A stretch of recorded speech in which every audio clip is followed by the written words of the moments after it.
It's great to welcome back to the program today Tim Miller, host of the Bulwark Podcast, a never Trumper and former RNC spokesperson.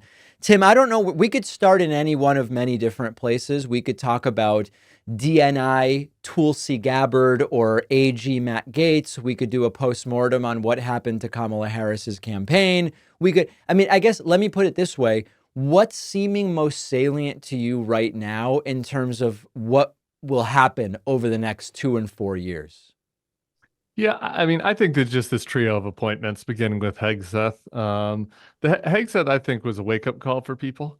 It's funny. My personal reaction to it was almost like relief is the wrong word, but like kind of like this exhale after the week of dealing with the election, because everyone else, I think, who haven't seen things as clearly as we have, I think that there was a false expectation about what was going to happen after the election, and the Hegseth appointment to me kind of brought everybody into alignment with reality, or slowly people are coming into alignment with reality, because I think that those trio together, Hegseth, Gabbard, and Gates. They are unqualified in their own ways. They're troubling in their own ways. But what is uniting about them is how Trump is going to see this next administration, and it's going to be fully based on loyalty. It is going to be clownish in certain ways, but it is going to have people that have specific objectives that they want to get across that are very contrary to what kind of the bipartisan consensus has been, about how to manage a federal government. And all three of them are far outside the norm. It's funny to see people like Gates might not get confirmed. It's like all three of them are far outside of the norm for what anyone has nominated before, including Trump in his first term. And so I think it's quite clarifying, and we can talk into some of the details about what I worry about with each of them. But I think that they're of a piece with each other. One of the things that I've been noticing, and I'm wondering if you agree, is that there seems to be a confidence sort of floating around, an aura of confidence around Trump, the people around him, the people being nominated. Everybody has a serious confidence here. And part of it seems to be the perception, which maybe is reality, that there was some kind of landslide mandate giving result last week. Now, some of that is based on the popular vote results, which are narrowing and narrowing. And right now, Trump's popular vote lead is smaller than Hillary's victory margin in 2016. So that's unclear to me in terms of, is it a mandate? Some of them will point to grew the percentage of these demographic groups. And so like just everybody kind of voted for him and, whatever. Do you see, is it about I have nothing else to run for that might give a level of confidence to do these types of things? Or is it the election results that's giving the confidence? Or what do you think it is? I think that there was an expectations game beating that's giving them a little bit of the confidence, right? Like to win the popular. I don't think even the Trump people thought they were going to win the popular vote, to be honest. I think the Trump people did think that they were going to win the electoral college. And I thought that he very well could. I thought it was Yep. a coin flip. But I was surprised that he won the popular vote. And so I think that like life's about expectations. There's a little bit, I think that they have a little bit, their chests are out a little bit because of that expectations beat in the popular vote, even if it ends up being very narrow. But really, David, like what it is a total takeover, root and branch of the Republican Party. And I think that is what is driving a lot of this confidence, which is that there's nothing like people, in some level, Trump's taken over the party since 2016, right? Right. Spring of 2016. But still, it's different. In 2017, people don't remember. Paul Ryan's still the speaker. Mitch is running the Senate. Trump kind of outsourced policy to them, really, for the first year or two. And Paul, who was cowardly in so many ways, stood up to Trump from time to time, right? Yep. And like, there was a period, and Elise Stefanik was anti-Trump still. Our new UN ambassador was anti-Trump still up until 2018, up until the Ukraine impeachment, really. And so, like, so he had control of the voters, but he didn't have control of the apparatus of the party. I think he is coming in with extreme confidence and that he has control of the entire party, and he's going to dare people to stop him. And I think that there are a lot of people that are working in a 2017 mindset out there that are like, oh, these confirmations could be tough, and John Thune might. And I'd love to be wrong, but I just don't see it. I think that I think that he's right. that they are all going to fold to him. And I think that the confidence comes from that knowledge in addition to the kind of surprising popular vote win. With the three picks you mentioned, when I look at the three of them, I say, okay, Hegseth, history of unhinged hawkishness, Yeah. that scares me. Tulsi, it's the Russia stuff and her complete lack of qualification. And then with Matt Gaetz, it's this does seem like the guy who will weaponize the Justice Department against Trump's political adversaries. What are your three concerns? Yeah, same. I mean, Gates is the only one of the three that I know personally, from my time as a Republican, which is now over officially, if it was ever, if there was ever any doubt. And Gates is a lot smarter than people give him credit for. I saw, a newsletter today from a lefty lawyer who I respect, who's like, Gates is too stupid to work the DOJ, and I don't see that. Matt Gaetz is a very savvy person. He's demonstrated his savvy a lot of times, and he's not a buffoon. And so, will he know how to work the levers of the Justice Department in an efficient enough way to target folks? You know what I mean? That's sure. There are questions. Will he be able to deal with the career lawyers there, and like how long will it take to really wrest control from that? Like all of that, I think is a question. But I think that Gaetz is savvy, and I think that people. And I think that definitely there will be a weaponization targeting. The people I think I'd be the most worried about are those who investigated Trump, right? So people that were involved in the Russia investigation, people involved in the impeachment. I think that's the first circle, and I think we'll learn a lot from what they do there. I think Hegseth, on the other hand, is a clown, and he's running the biggest, government apparatus. He's running the U.S. military. There are 3 million employees, uniformed and non-uniform. He's never run anything in his life. He ran a nonprofit where he hired his brother and I think 2 other employees. And he's been a weekend Fox and Friends host for 8 years. So I worry about that being incompetence, like and how that what could be the downstream effects of his incompetence.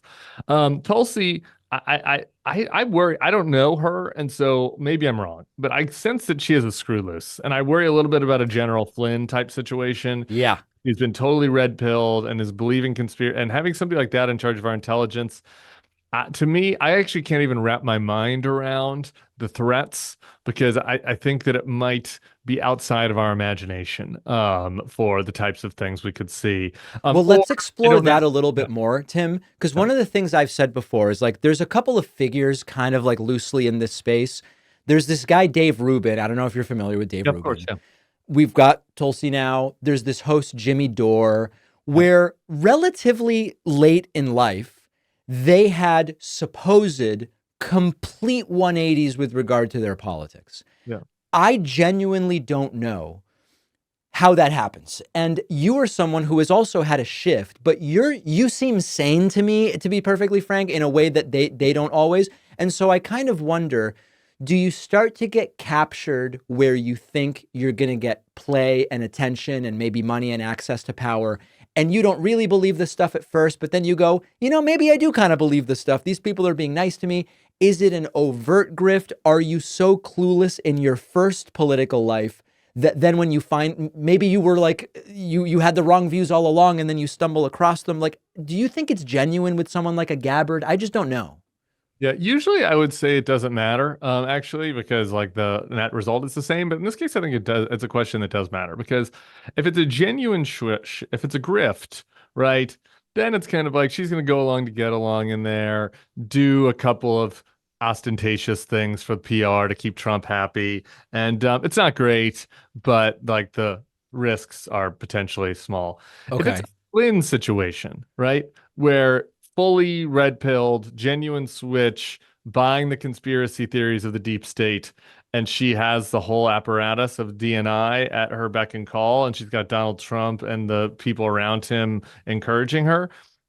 Yeah, I mean that worries me. I think back to 2016, right? And it's like I was as deranged about warning about Trump as anyone in America. But even then, if you'd said to me, here's a picture from 2020, the Capitol is stormed, Trump flag, smoke. Like, do you think this is real? I think I probably would have been like, I don't know. That seems a little out there. Like I had more ordinary concerns, right? to me, like that's how I'm going into this next round. Is I think that I have concerns about Tulsi that are kind of outside of ordinary, that are outside of our imagination. And I don't want to like speculate on what that is. I guess I'm just saying that I think that we should be a little bit more open-minded about what the potential threats are. Do you think that this is if Trump gets these people that we know of so far all confirmed, is this a dangerous group of people at the helm of the government? Yes. Yeah, of course. Yeah. I think that they'll get through. Again, I could be wrong. I've been wrong, but I think that the party is going to submit to him. Could Or any of these be sacrificial nominations like they're the not. Harriet Miers thing? You don't think so? No, my colleague Mark Caputo is as well sourced as anybody in MAGA world, and he's like Trump wants Matt Gaetz to be the attorney general. Okay. Might a couple Republicans like retiring, like Mitch McConnell's going to retire? Might a couple of them decide to grow a spine? I don't know. Who knows? I couldn't have predicted what Mike Pence's line was going to be. He went Right. along all the way till the very last day. These guys all, maybe not all of them, but many of them have a line somewhere. So maybe Matt Gaetz is that line. But then I think Trump will try to do the recess appointment thing. And I also don't think that anybody should assume that the replacement for Matt Gaetz would necessarily be better, right? I mean, No, it might be worse. yeah, it could be worse. So I think that they're dangerous. I do. And again, I like the question is it a danger of incompetence or is it in a danger of malice? Some combination of both. And I think that remains to be seen. I think that despite the fact we're in year 9 of this, people are still underestimating just how wild it could get. Let me switch gears a little bit. Yeah, sure. Kamala Harris did a number of things, at least theoretically, to make inroads with Republicans. She did a little campaigning with Liz Cheney. She said many times, I will be everyone's president. I'm not. She declined to take the bait on attacking Trump supporters in a number of different high profile interviews. She did a bunch of different things. Okay. She got about 5% of the Republican vote. Biden got 6% in 2020. I think Hillary got 7% in 2016. What happened? Well, part of that is that some of the Republicans aren't Republicans anymore. So like there's a shift. To me, I look less at the actual Republican numbers than I look at the counties. Okay. Right? Where did Harris do either better than Biden or equal? The Atlanta suburbs, right? Some of those people, they might not be Republicans anymore, but they used to be Republicans. I look at, and so I listen to criticisms for the left where they're like, she spent too much time trying to reach these people. She should have focused more on other groups. Maybe that's true. But I think that when all is said and done, if you look at the results, Kamala Harris did essentially about even among maybe even up a tiny bit among the college educated one-time Republican voters, however you want to call it. Like maybe not current Republicans, but people that had voted Republican before. And so I think that the campaign was fine in that regard. There was some expectation that there was going to be bigger growth there. Right. And so that obviously didn't come to pass. I have some thoughts on why.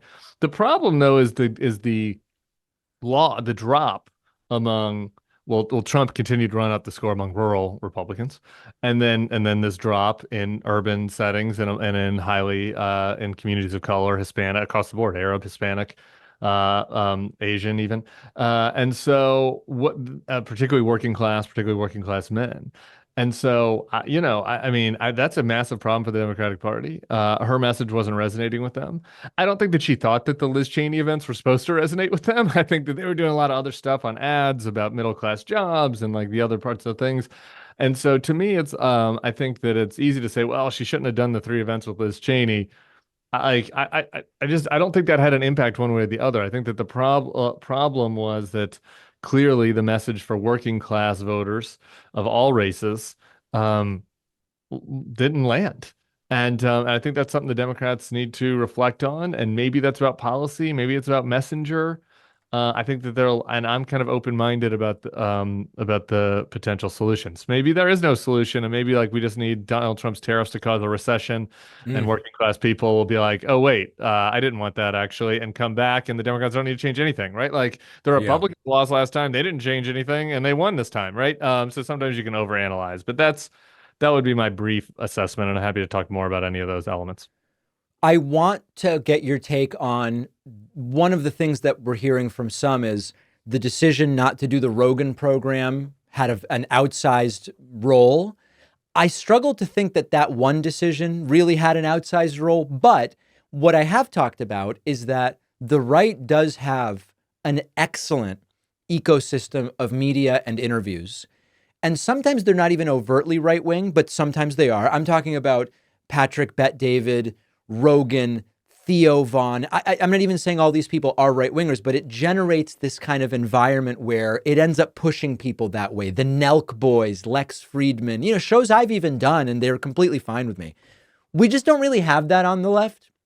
And Brian Tyler Cohen and I were talking about how it's hard to even just get a random congressperson to show up, and they'll reschedule 5 times and eventually give you 13 minutes. And, I do think there is something missing on the left as far as the ecosystem that generates social interest. Do you agree? Yeah, I have a lot of thoughts on this. I think the one thing the left isn't really necessarily missing is what you and Brian are doing. I think like overtly left stuff exists. The politicians could have more buy into that. Is it bigger on the right? Probably. So could it be built out more? Sure. But to me, I think the big problem is those not the people you were talking about, like the Theo Vons, Nelk Boys, right? The non-overtly political cultural commentary spaces, right? Yep. For particularly not for non-elites, right? Like the Democrats are doing fine on cultural commentary with elites, but for non-elites. And the Democrats aren't trying to go there, right? Like that, to me, and do they have any, like, who could you think of off the top of your head that's like a Democrat that you're like, I think that they do very well with Theo Vaughn. So it's hard to kind of think of some names. I can think of a couple, but even like nobody that jumps straight out. Maybe Yeah. Fetterman, something, right? But Theo, I'm from Louisiana. Theo's from Louisiana. I know him better than the other people, so I'll just use him as an example. If people don't know, he was on Real World Road Rules. He's non-political. He's MAGA-ish culturally, but he also had Bernie on. Yep. He's opened. He thinks that there should be more regulations on pharmaceuticals. Like that's a random issue he cares about. That's a Democratic coding issue, right? And the Democrats didn't try to go talk to him, and the Republicans did. And so to me, the ecosystem sure could grow, but to me, it's the the politicians are not engaging in broad enough worlds. And I think that you could also we spend a lot of time talking about the White Bro podcast, but you could also talk about that about cultural podcasts that appeal more to people of color or Spanish speaker, right? And I think that I do think it was a failure, and I don't think the one Rogan interview would have mattered. And I don't actually think that Kamala Harris, for all her strengths, would have been that great in those settings. And I think the Democrats should start thinking about who are politicians that can do well in those settings, because that's where the media is going, right? Like that's the Right. future. Doing good speeches and good conventions, that it just has it's not nothing, but it has more limited impact than it did in 2004. We've been speaking with Tim Miller. Check out the Bulwark Podcast and the YouTube channel. Tim, always great to talk to you. Thank you. All right, David, let's have you on the other side, and we'll switch the microphones around and do it again sometime.